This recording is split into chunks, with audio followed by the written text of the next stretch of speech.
Chapter 1. Blood sprayed across my face. Warm, sticky. I didn't blink. I never blinked. Without warning, the rogue wolf beneath my heavy boots gave a final wet rattle. His ribs caved in. Silence rushed into the courtyard like a massive tidal wave. Thousands of my people stood around the cold stone square. They were completely silent. They were terrified of me. And they should be. Because of that, I kept my face utterly blank. I am Alpha King Kaelor. I am the ruthless monster of the north.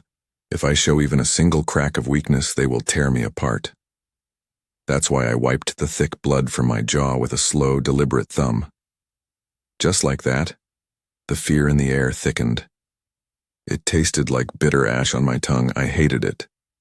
Deep down, I knew the truth. I hated every single second of this brutal life. I hated the violence, I hated the screaming, I hated the cold. But I did it because my kingdom needed a monster to keep the other monsters away. Or so I was always taught. What if the real danger wasn't outside these high walls at all? I turned on my heel.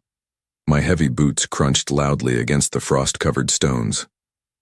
"Clean this up," I growled.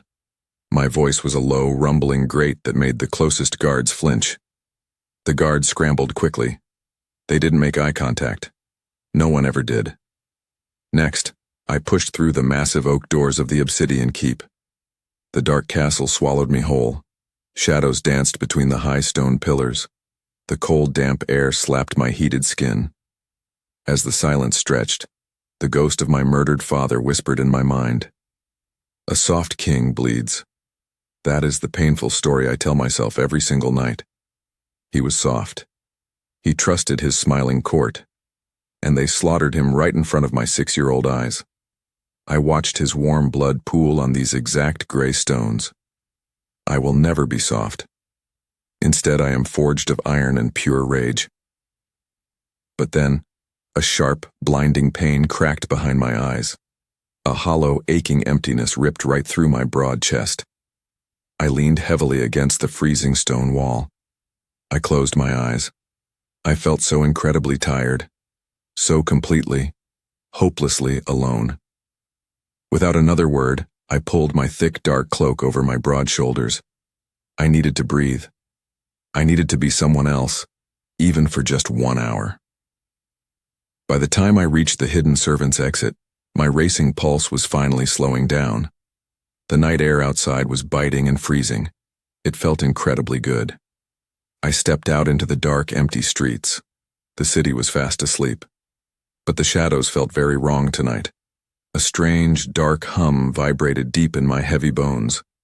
I didn't know what it meant, but my inner wolf paced nervously in my mind. Something deadly was shifting in the dark. I just couldn't see it yet. This dark city held many terrible secrets, and I was about to walk right into one. Chapter 2. The smell of bitter incense always made my stomach turn. It was thick, choking.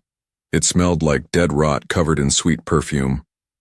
I stepped into the dimly lit chambers. Vane sat calmly by the roaring fire. My trusted mentor, the only man who raised me after my father died. A flawless execution, Kaelor. Vane purred softly. His voice was as smooth as slick oil. Brutal, efficient, perfect. I stiffened slightly.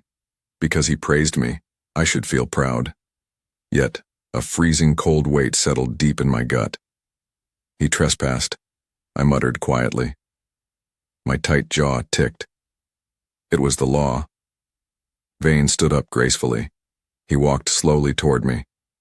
It was a message. Your father failed because he showed stupid mercy to rogues. He gave them food. He gave them shelter. He gave them his bare throat. My chest ached fiercely. The old memory flashed. Loud screams, red blood, tearing flesh. I am not him, I snarled loudly. No, Vane smiled. A cold, completely dead smile. You are my ultimate weapon. You are the terror that keeps this grand kingdom safe. He reached out and patted my tense shoulder. My skin crawled rapidly. I hated his touch. But I stood perfectly still. I endured it because he was the only real family I had left in this cruel world. From there, Vane turned slowly back to his heavy oak desk. The royal court is getting very restless. The southern lords whisper loudly about your lack of a Luna. I crossed my massive arms. I don't need a mate. Mates are a fatal weakness. Exactly. Vayne agreed quickly. Almost too quickly. But we must constantly remind them of your absolute dominance. The Iron Pens just received a fresh shipment of dregs. Omegas. Slaves. My stomach twisted painfully. I hated the dirty slave markets. The casual cruelty there was entirely pointless. Why? I asked sharply.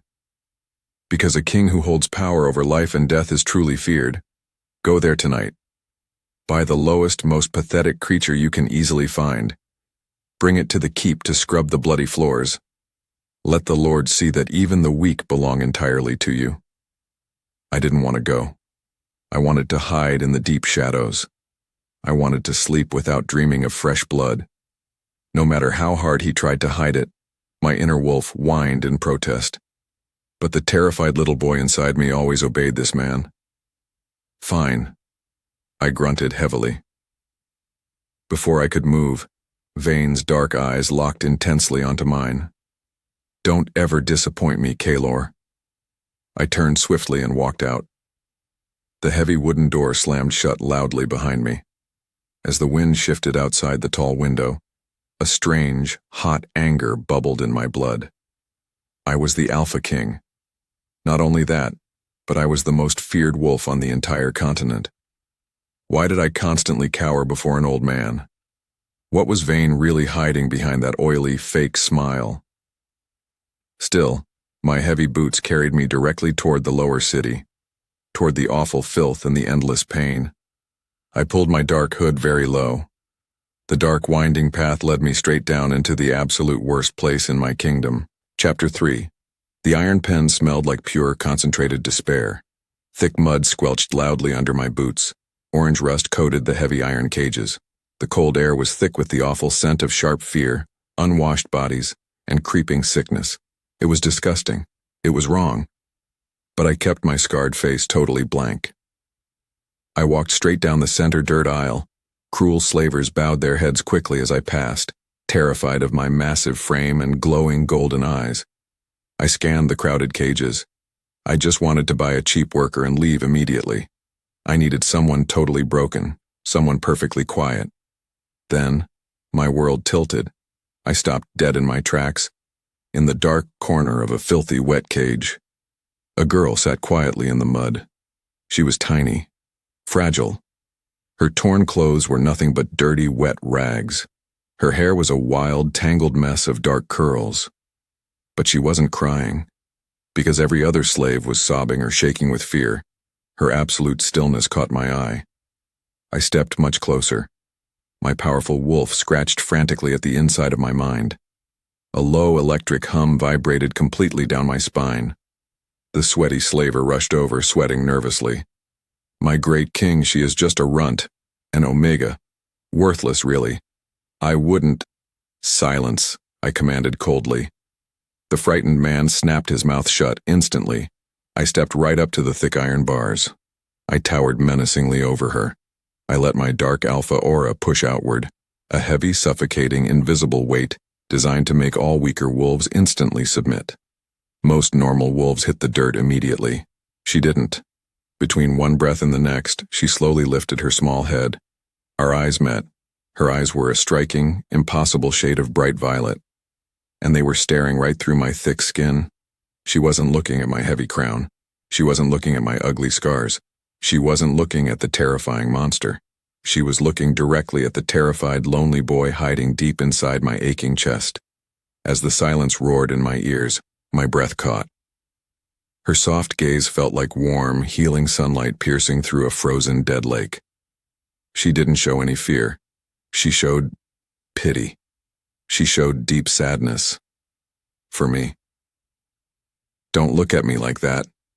I snarled, a low, dangerous growl tearing from my dry throat.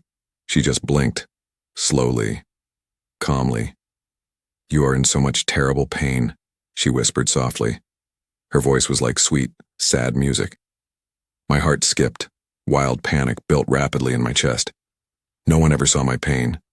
No one. I hit it perfectly. If anyone saw my weakness, I was a dead man. I gripped the freezing iron bars tightly. I wanted to crush them. I wanted to run far away. But my wolf pressed forward eagerly. "Mate?" he questioned urgently. "No. Impossible." She was a lowly slave. I am a mighty king. Yet, I couldn't look away from her. I was completely drawn to her because she finally saw the real truth. Because she wasn't afraid of the awful dark. "How much?" I demanded harshly, not taking my golden eyes off her violet ones. The slaver stammered badly. 5 silver coins, my king." 5 tiny coins. The cheap price of a basic meal. I tossed a shiny gold piece into the wet mud at his boots. Without thinking, I reached out violently and shattered the heavy iron cage lock with one bare hand. Metal groaned loudly and snapped apart. I reached in and grabbed her small, delicate wrist. Her soft skin was freezing cold, but a sudden jolt of pure, hot electricity shot straight up my arm. She gasped loudly. I pulled her out into the freezing night.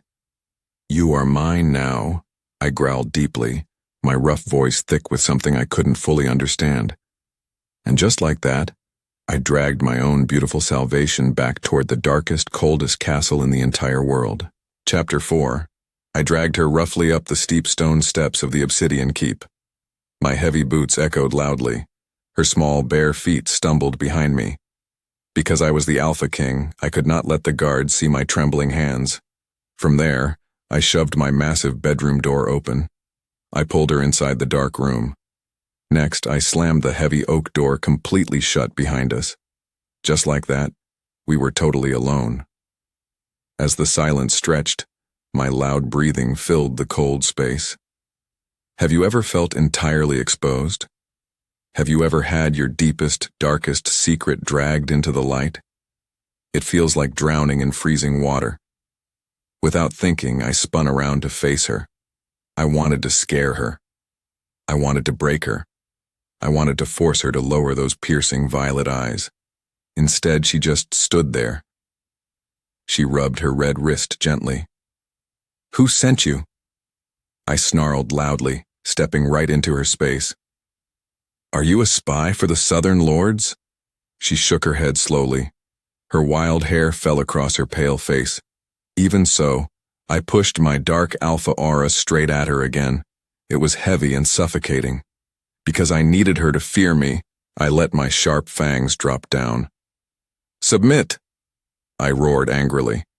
In that moment, she didn't flinch. What followed was the most terrifying thing I have ever experienced. She looked up. Her glowing violet eyes locked onto mine. As if fate demanded it, a soft golden light seemed to pool in her deep gaze. "You do not have to pretend with me," she whispered softly. Her voice trembled just a little. "Shut up," I snapped, yet she stepped 1 inch closer. "You roar to hide the crying. The boy inside you is weeping, Kaelor." Her words hit me like a massive physical blow. Because she saw the real me, my entire world shattered. When I was 7, my old dog died. I cried loudly in the courtyard. Because of that, Vane beat me until I couldn't stand, screaming that a king never sheds tears. I locked that crying boy in a dark cage inside my mind forever. And now, this tiny slave saw him clearly. Without warning, panic exploded in my chest. Before either could speak, I lunged forward. A blur of desperate fury. I pinned her small back against the freezing stone wall. My large hand wrapped tightly around her thin throat. Not squeezing, just holding. The moment their eyes locked, I realized I was shaking violently. "Stop looking at me," I gasped out. She didn't struggle. Under the weight of his stare, she just reached up softly. Her warm fingers gently touched my thick, scarred wrist. Because of that simple touch, the monster inside me completely failed. I dropped her instantly. I backed away in total terror. I bumped into my heavy desk. My breathing was ragged and shallow. Without another word, I spun around and fled my own bedroom. I slammed the heavy door from the outside, I locked it quickly.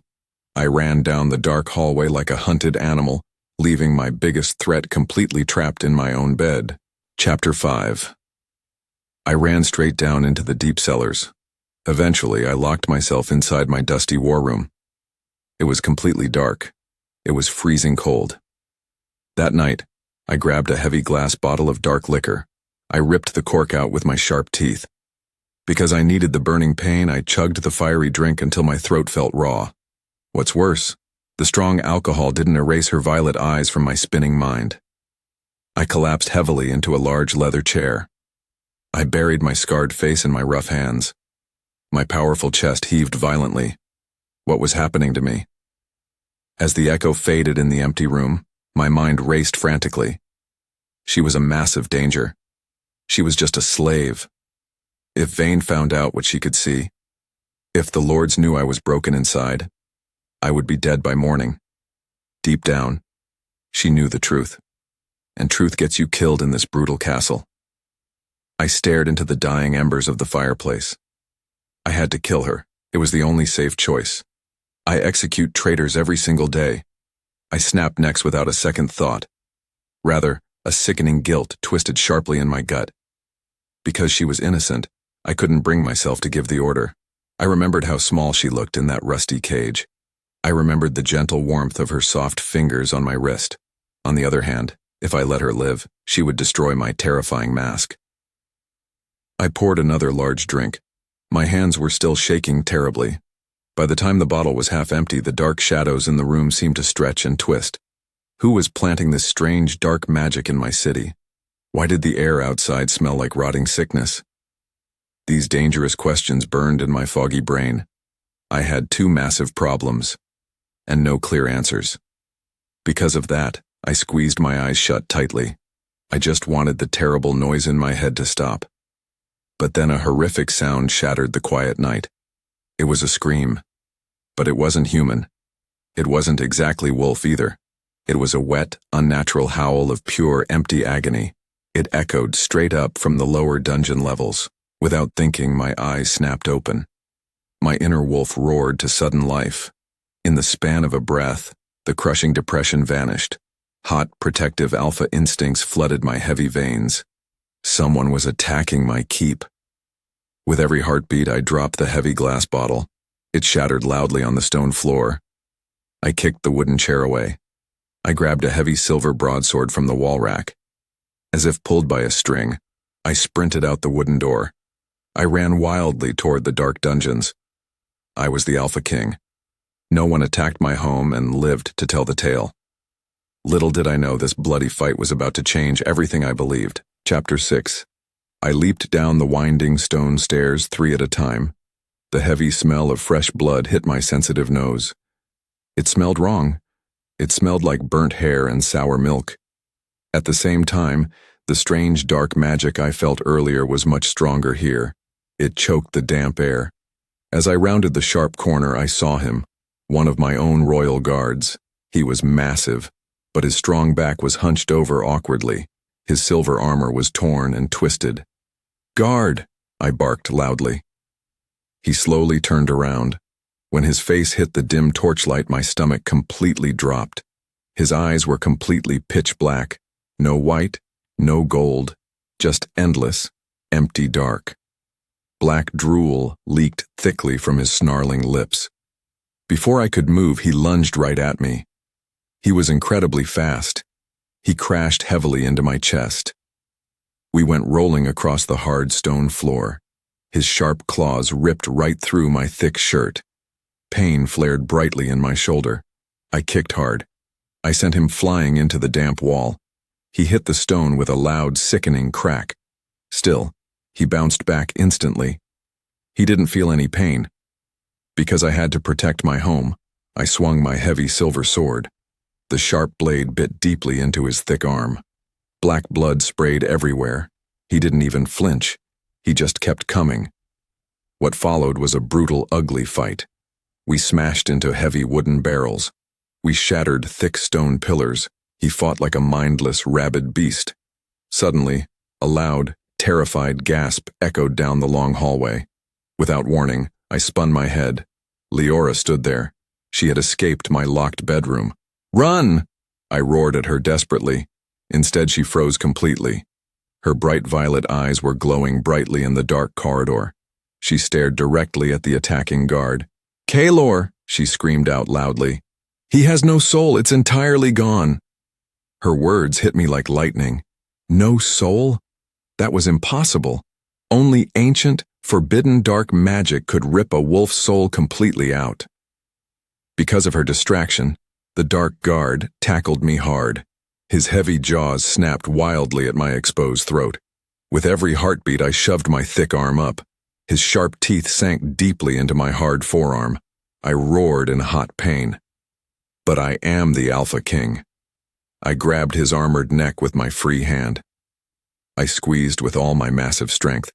I twisted violently. A loud snap echoed brightly. The soulless guard fell completely limp on top of me. I shoved his heavy body off. I stood up slowly, panting heavily. My arm was bleeding badly. As the silence stretched, Leora stood frozen in the hallway. She was shaking like a tiny leaf. Because she was shivering in the freezing cold, a strange, powerful urge completely overtook me. Without another word, I unclasped my heavy fur-lined cloak. I walked slowly over to her. I wrapped the massive warm cloak entirely around her tiny, trembling shoulders. In that moment, she looked up at me. Her large eyes were wide with shock. I didn't yell. I didn't snarl. "We need to talk," I rumbled softly. And just like that, I realized I desperately needed the one person I had sworn to kill. This dark castle was rotting from the inside out, and she was the only light left. Chapter 7. I pulled her tightly into the deep shadows of my private war room. The heavy oak door slammed shut behind us. Because of the attack in the dungeons, the air around us still felt thick with danger and old magic. Leora stood near the cold stone fireplace. She clutched my thick fur cloak tightly around her small shoulders. Her bright violet eyes watched me carefully. "Tell me the truth," I demanded quietly. My voice was a low, steady rumble. "What did you mean when you said he had no soul?" She swallowed hard. Her pale throat moved visibly. "I saw it, Kaelor. When a wolf dies naturally, the soul fades like mist. But that guard, his soul was completely ripped away. Someone used dark magic to hollow him out. They turned him into a mindless shell." A cold, heavy dread settled deep in my chest. Still, I crossed my massive arms over my bleeding forearm. I needed to keep my distance. I needed to stay in control. "Forbidden soul-stealing magic was outlawed centuries ago," I muttered, shaking my dark head. "Only a master of dark arts could pull that off." Before she could answer, a sharp, burning pain flared brightly across my wounded arm. I hissed quietly through my tight teeth. Leora didn't hesitate. Without asking, she stepped closer. "Let me see it," she whispered softly. "I don't need—" "Sit down, Kaelor," she commanded. Her voice held a surprising, quiet authority. Because her violet eyes shone with absolute care, I slowly sat down on the heavy leather chair. She knelt carefully in front of me. Her small, freezing fingers hovered just above my torn flesh. When her soft skin finally brushed against mine, a shock of pure electricity raced up my arm. As the silence stretched, I looked down at her. She wasn't shaking anymore. She was entirely focused on healing the damage. Her gentle touch felt so warm. It felt like a soft fire melting away the ice around my frozen heart. Yet, I pulled my hand back abruptly. I couldn't afford this weakness. "Why aren't you afraid of me?" I asked, my voice cracking slightly. "I bought you for 5 copper coins. I'm a monster." She looked up. Her gaze pierced straight through my chest. "Because monsters don't give their own cloaks to slaves. Monsters don't bleed to protect people they barely know." Her words hit me like a physical blow. Without another word, I stood up and turned away. I walked over to the dark window. I stared out at the sleeping city. Chapter 8. By dawn, The cold morning light washed over the stone floors of the keep. That night I didn't sleep at all. I paced the length of my war room while Leora rested safely on the velvet couch. Because we needed answers, I formed a dangerous new plan. We had to go straight into the lower slums. I handed her a dark hooded tunic. "Put this on," I ordered softly. "If anyone sees a slave walking beside the Alpha King, they will talk, and talk gets people killed." She pulled the heavy hood over her dark curls. "I am ready." Moments later, we slipped out of the side gates unnoticed. The Omega slums looked worse in the daylight. Mud caked the narrow alleys. Skinny wolves huddled together in broken doorways, shivering from the bitter cold. As we walked through the crowded market square, I saw the true cost of my reign. I had ruled with an iron fist. I had focused entirely on keeping external enemies out. Meanwhile, someone was quietly hunting my weakest people from the inside. "Look there," Leora whispered, grabbing my heavy sleeve. She pointed toward a dark, boarded-up apothecary shop at the very edge of the slums. The air around the shop smelled intensely of burnt incense and rotten copper. It was the exact same sickening scent I had smelled in Vane's private chambers. My blood ran instantly cold. "Vane!" I growled, my hands balling into tight fists. Without warning, a group of cloaked figures stepped out from the alley shadows blocking our only exit. Their eyes glowed with an unnatural empty darkness. They weren't normal wolves. They were soulless guards. "Well, well," a smooth, oily voice echoed from the darkness behind them. Chapter 9. Vane stepped slowly into the pale sunlight. He wasn't wearing his usual soft robes. Instead, he wore dark, armored leathers. A cruel, triumphant smile twisted his aging face. I wondered where my favorite pupil had wandered off to. Vane purred smoothly. My chest heaved with blind, suffocating fury. "You," I whispered, every muscle in my body tightening for a lethal strike. "You are the one harvesting the souls." Vane laughed softly. It was a cold, ugly sound. "Of course, Kaelor. How else do you build an immortal army of loyal alphas? Your father was weak. You were almost weak, too. But I carved you into a weapon.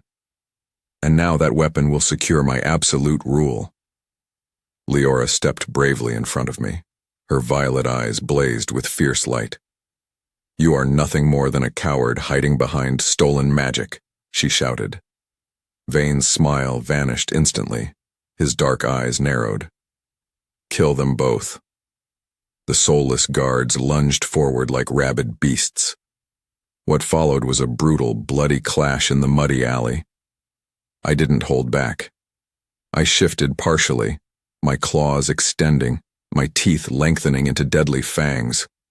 I tore through the first guard with a savage roar. Black blood splattered across the cold stone walls. Yet more kept coming. They felt no pain. They possessed no fear. One massive, soulless brute blindsided me, slamming me hard against the brick wall. My breath left my lungs in a sharp rush. Across the alley, two guards grabbed Leora's arms, pinning her tightly. "Kaelor!" she screamed out in terror. Hearing her voice shattered every restraint inside my mind. A primal, earth-shaking howl ripped from my throat. As the bond pulsed violently between us, my eyes flashed a blinding, pure gold. With a single explosive burst of alpha strength, I threw the guard off me. I moved faster than the eye could follow. I slammed my heavy fist into the chest of the guard holding Leora. The brute shattered into dust and shadow. I pulled Leora protectively behind my massive frame. I glared across the muddy alley straight at my former mentor. Vane's eyes widened with sudden, genuine fear. "You cannot beat me," Vane sneered, raising a hand crackling with dark, purple lightning. Before he could cast the spell, I drew my silver blade and charged forward, ready to end the nightmare once and for all. Chapter 10. Dark, choking purple smoke exploded across the muddy alley. Vane vanished into thin air like a ghost. His soulless guards shattered into piles of ash before I could land my blade. Instead of chasing him, I grabbed Leora's hand. I pulled her hard into the deep, winding shadows of the slums. "We need to move. Now," I growled, my heart hammering violently against my ribs. Moments later, we ducked beneath a low-hanging canvas awning of an abandoned trading post. The freezing rain began to pelt the slick street outside. Leora was shivering. Her breath came in ragged, frosty gasps.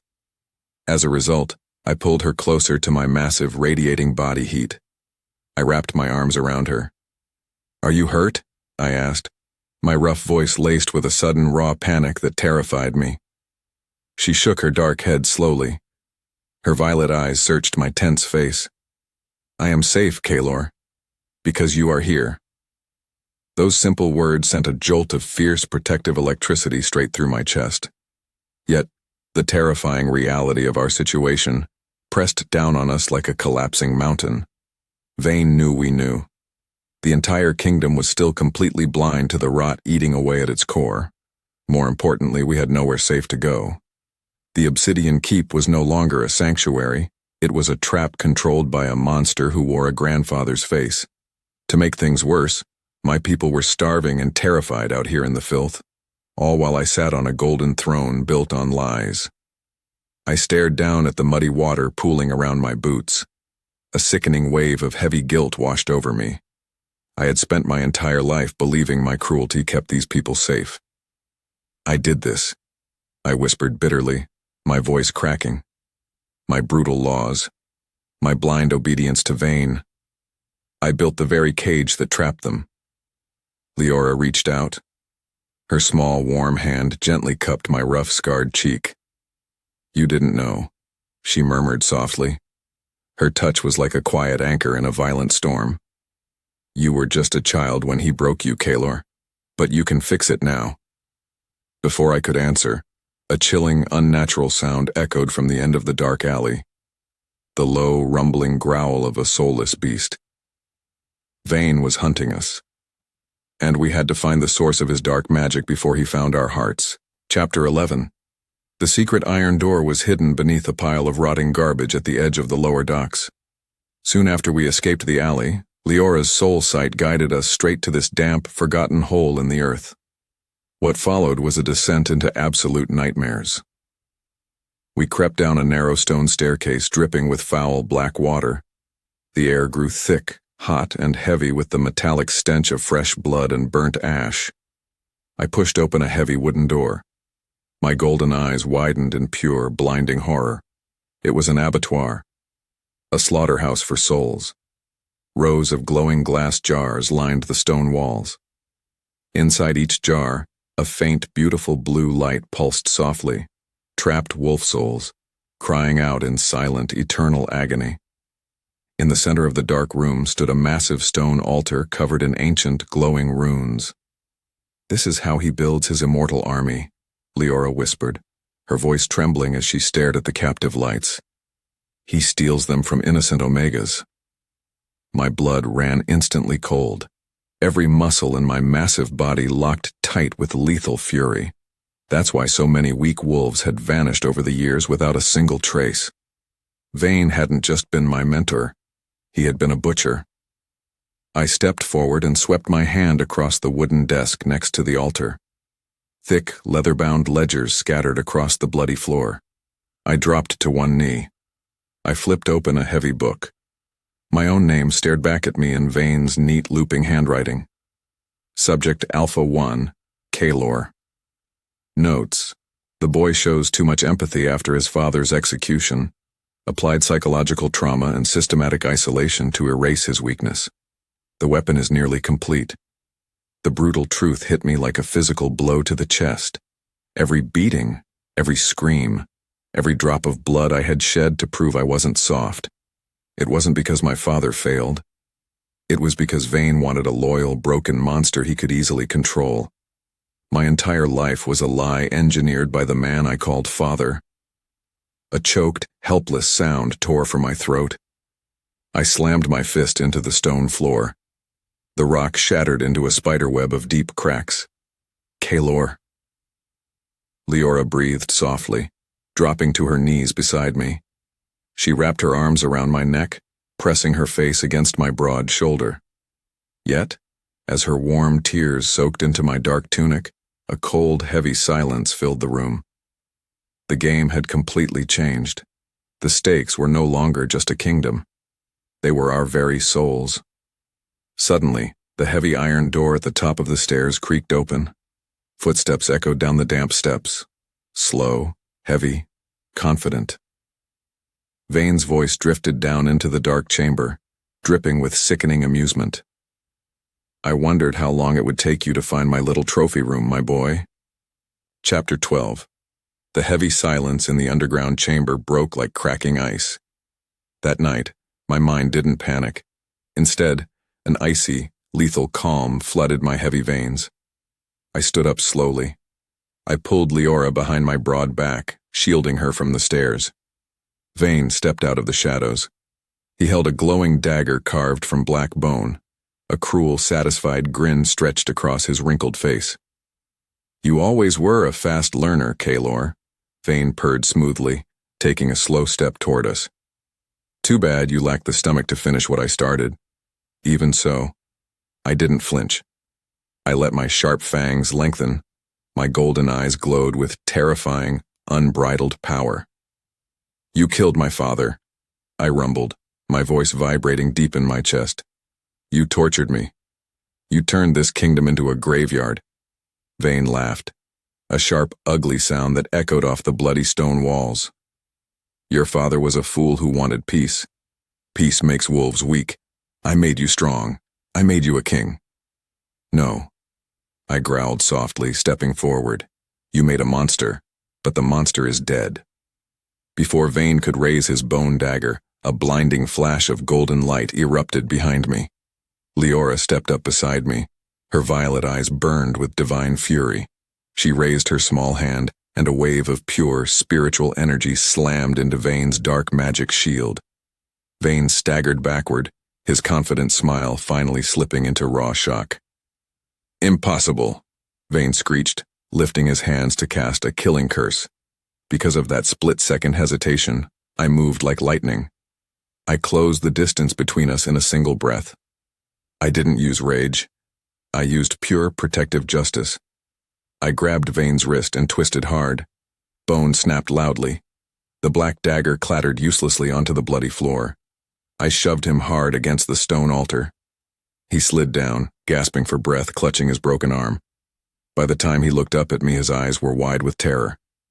Not the terror I used to inspire through cheap brutality, but the genuine fear of a cornered coward facing his reckoning. "Please," Vane whispered, his voice cracking. "I raised you. I gave you everything." I raised my heavy silver blade, holding it steady in the dim, pulsing light of the trapped souls.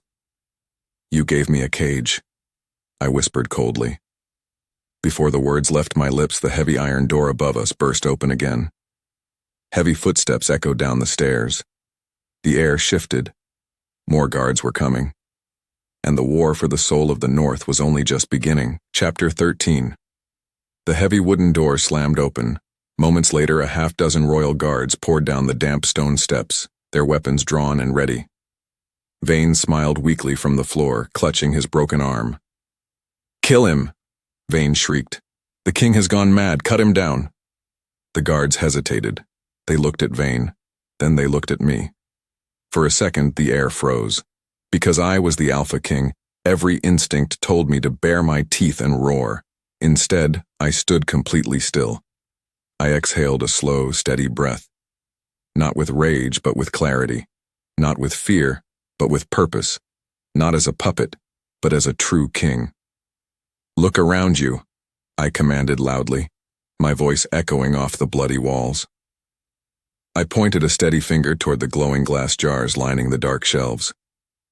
"Look at the stolen souls of your own families. Look at the monster who ordered their harvesting." The guards gasped. Several of them dropped their weapons, staring in sheer horror at the trapped blue lights. Vane's face turned pale as ash. "Lies. Don't listen to him." "Silence," I rumbled, stepping forward with crushing authority. "Lower your weapons, soldiers. Your true enemy is right there on the floor." As a result, the guards turned their blades away from me, pointing them directly at my traitorous mentor. Vane choked on his own breath, realizing his iron grip on the kingdom was finally broken. And just like that, the first major battle was won without a single drop of royal blood spilled. Chapter 14. Come morning, the Obsidian Keep felt entirely different. The heavy shadows that once choked the hallways seemed to lift, replaced by the bright, warm light of a new dawn. I stood in my private chambers, watching Leora trace her fingers along the stone windowsill. "You are safe now," I murmured softly. She turned around, her violet eyes shining with unshed tears. "For the first time in my entire life, yes, I am." Because of that, I knew what I had to do. I reached into my heavy leather belt and pulled out a small steel slave collar key. I walked slowly across the room until I stood right in front of her. Without another word, I pressed the cold metal into her small palm and curled her fingers tightly around it. "You are not a slave, Leora," I whispered, my voice thick with emotion. "You never were. Your slave contract is burned to ash." She gasped softly, her breath catching in her throat. Next, I unbuckled my finest dagger from my side and laid it gently in her hands. Then, in an act that terrified my old self completely, I turned my broad back entirely to her. I left myself completely unprotected, completely vulnerable. "If you want revenge for the way this world treated you," I whispered, "here is my heart." The silence stretched between us, thick and heavy. Then, I felt her small, warm arms wrap securely around my waist. She pressed her face against my broad back, her tears soaking softly into my tunic. "I don't want revenge, Kaelor," she whispered against my skin. "I want you." I spun around, pulling her fiercely into my arms, and captured her soft lips in a deep, burning kiss that tasted like salvation. Yet deep down, I knew the war wasn't completely over yet. Chapter 15. That night, the illusion of peace shattered into a million sharp pieces. Without warning, the heavy iron windows of my chambers imploded with a deafening crash. Glass sprayed across the floor like glittering diamonds. Shadowy figures, fast, silent, and entirely soulless, poured into the room from the dark night sky. "Leora, stay behind me!" I roared. I shifted instantly, my fangs dropping, my muscles swelling with primal fury. I lunged at the first attacker, ripping him apart with my bare hands. Yet more kept swarming in from the shadows. They weren't fighting to kill me. They were a distraction. Suddenly, a towering, soulless brute blindsided me from behind. Claws sank deep into my shoulder, spraying hot blood across the stone floor. I roared in agony, throwing the brute off me. But it was already too late. Through the haze of blood and dust, I saw a hooded figure snatch Leora by the waist. "Kaelor!" she screamed out, her voice echoing in terror as they dragged her toward the broken window. "No!" I bellowed, lunging forward with every ounce of strength left in my broken body. Before I could reach them, a blast of dark purple magic hit my chest like a cannonball. I crashed hard against the stone wall. My breath left my lungs in a violent rush. Blackness crept rapidly into the edges of my vision. As the shadows closed in, I watched helplessly through a blur of blood as they carried my mate out into the dark night. He had saved the kingdom, but he had lost his heart. He had defeated his mentor, but he had failed his mate. My chest ached fiercely. My hands twitched uselessly against the cold floor. And as my eyes slipped shut, a dangerous, freezing resolve settled deep inside my bones. I would burn the entire world to ash before I let her go. Chapter 16. Moments later, I woke up choking on thick, foul dust. My heavy head pounded like a war drum. Cold iron bit painfully into my raw wrists and heavy ankles. Because my hands were tightly locked to the wet stone wall, I couldn't shift. I couldn't even stand. I blinked hard through the dark, sticky blood running down my forehead. The air here tasted like old copper and buried death. I was back in the deep subterranean pits beneath the city. To make things worse, heavy iron chains wrapped tightly around my massive chest, crushing every breath I tried to take. Have you ever felt your own strength turn into a useless cage? It is a terrifying kind of helplessness. Instead of an ordinary cell, I was trapped inside a massive iron cage forged with ancient anti-shifter runes. The cold metal burned against my sensitive skin like live fire. What followed was a slow, crushing wave of total despair. Where was Leora? Were they hurting her right now? Because of that agonizing thought, a violent growl ripped from my dry throat. I pulled against the heavy iron chains with all my raw, bleeding strength. Sparks showered brightly across the dark floor. The cold links didn't even budge. "Save your energy, little dog," a cold, oily voice echoed from the shadows. A shadowy figure stepped out from the damp hallway. It wasn't Vayne, but one of his elite cult enforcers, holding a heavy whip made of barbed silver wire. My golden eyes locked onto the bastard with pure, unbridled fury. "Unlock these chains," I rumbled, my voice deep and vibrating with lethal promise, "and I will tear your head from your shoulders." The enforcer laughed, a sharp, grating sound that made my skin crawl. "Your throne belongs to the master now, Alpha, and your little slave girl is already strapped to the grand altar upstairs." My chest ached fiercely. The room spun wildly around me. As the guard raised the silver whip, I braced myself for the pain, knowing the true torture wasn't the physical blows, but the crushing weight of my absolute failure. Chapter 17.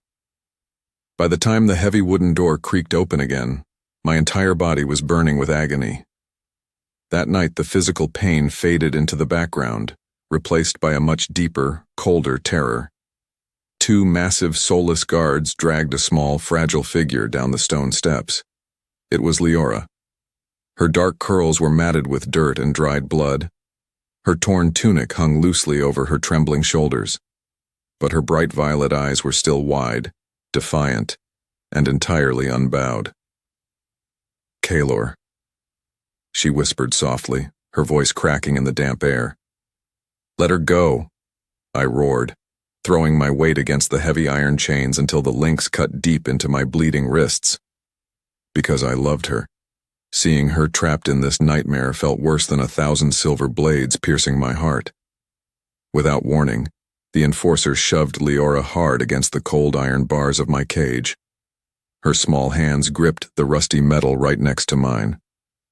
"Look at her, Kaelor," the enforcer sneered, pressing a glowing dagger against her pale throat.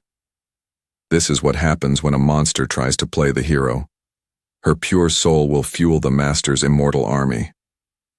Leora didn't look at the blade. She looked straight into my eyes, her violet gaze glowing softly through the gloom.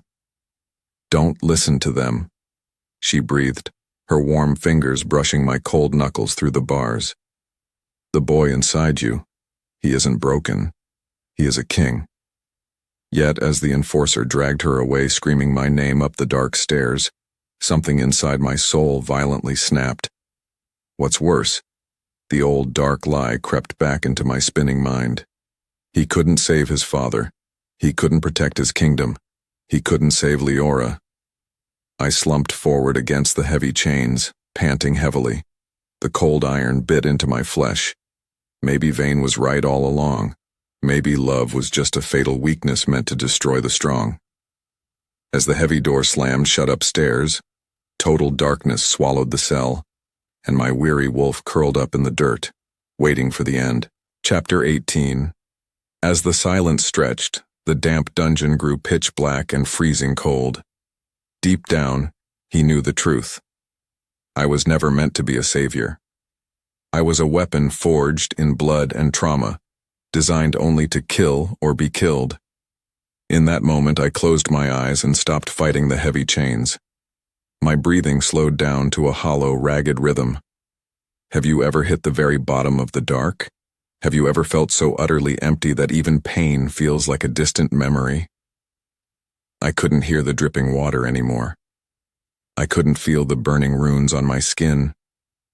I was trapped in the darkest cage of all, my own mind. The ghost of my murdered father stood in the shadows of my thoughts, shaking his head slowly. You failed, Kaelor, just like me. I'm sorry, I whispered into the empty air, my voice cracking with bitter tears. Because of my weakness, Leora was going to die on the altar. Because of my arrogance, the Northern Pack was falling back into the hands of a monster. Suddenly, A tiny flicker of warmth brushed against my cold fingers. It was faint, like a single match struck in a massive ocean of night. Leora's spiritual projection, a fragile thread of pure golden light, drifted through the stone wall and pooled gently in my palm. "You are my alpha," her soft voice echoed directly inside my freezing mind. "Do not let the dark win." My breath caught sharply in my throat. My eyes snapped open in the pitch black. The glowing golden light pulsed against my skin, washing away the numbness, reawakening the fire in my heavy blood. The boy didn't need to hide anymore. The monster didn't need to rule by fear. As a low, resonant growl started deep in my chest, the ancient iron chains around my wrists began to groan, and the true alpha finally woke up. Chapter 19. The heavy iron chains screamed. Metal groaned against stone. Sparks showered down like falling stars. Because Leora's golden light burned brightly inside my mind, my muscles swelled with pure, untamed alpha power. More importantly, I finally understood the truth. I wasn't Vane's weapon. I wasn't just a monster born of blood. I was her king. With a deafening crack, the massive steel links shattered into 1,000 jagged pieces. I hit the damp stone floor on my hands and knees, panting heavily. Have you ever felt your own soul wake up from a dead sleep? It burns like fresh fire. The glowing anti-shifter runes carved into my cage hissed and burned out completely against my skin. Truth be told, I expected the cult guards to rush me immediately. Instead, the dungeon hallway remained deathly quiet. I stood up slowly, my broad shoulders squared. My golden eyes blazed in the dark, like twin suns. Across the aisle, the imprisoned Omegas pressed their thin faces against their rusty cell bars, staring at me in utter shock. They didn't cower. They didn't shake. They saw a protector. "Open your eyes," I rumbled, my voice deep and steady. Instead of hiding in the shadows, I walked straight to the main lever of the cell block and slammed my heavy palm down on it. Heavy iron bolts retracted with a loud, satisfying thud. Every single cell door swung wide open. "We are free?" an old Omega whispered, his voice trembling with disbelief.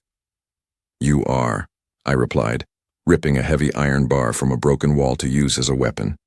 "And tonight, we take our home back." Chapter 20. We moved through the subterranean tunnels like a silent, deadly wave. At the head of our pack walked men and women who had been starved, beaten, and forgotten.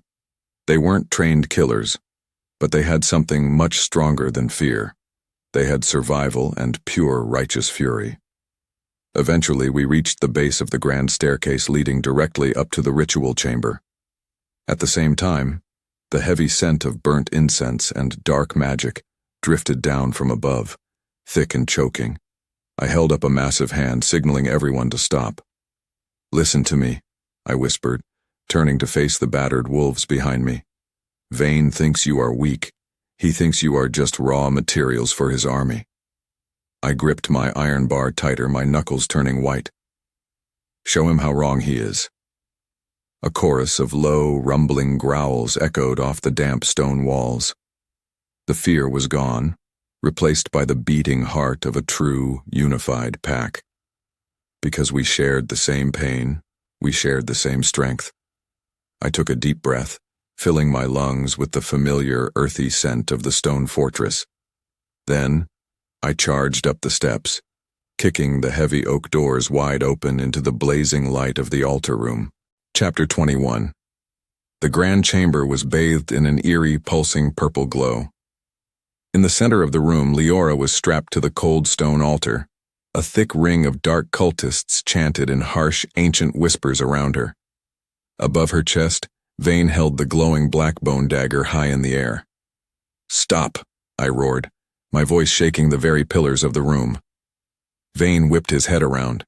His eyes widened in absolute shock as he saw me standing there, not chained and broken, but free and lethal. "Kill him!"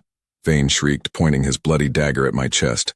Without warning, a dozen elite soulless guards lunged across the room like rabid beasts. "Take them!" I commanded my pack. What followed was total, beautiful chaos. The liberated Omegas didn't run. They crashed into the cultists with wild, feral abandon. I didn't wait for them. I moved like a blur of dark shadow and gold light. I slammed my heavy iron bar into the chest of the nearest guard, shattering his ribs into dust.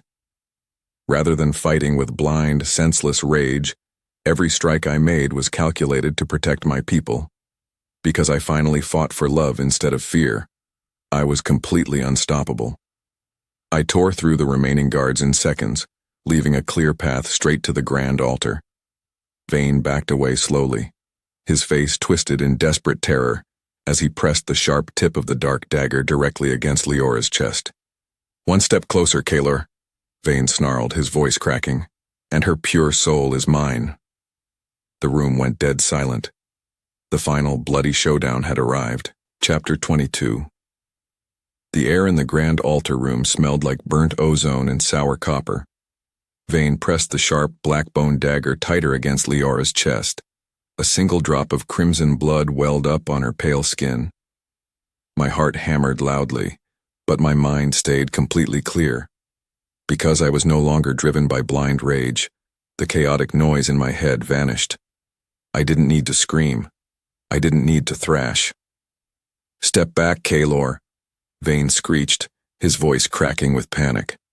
"One step and I carve her heart out." Leora didn't shake.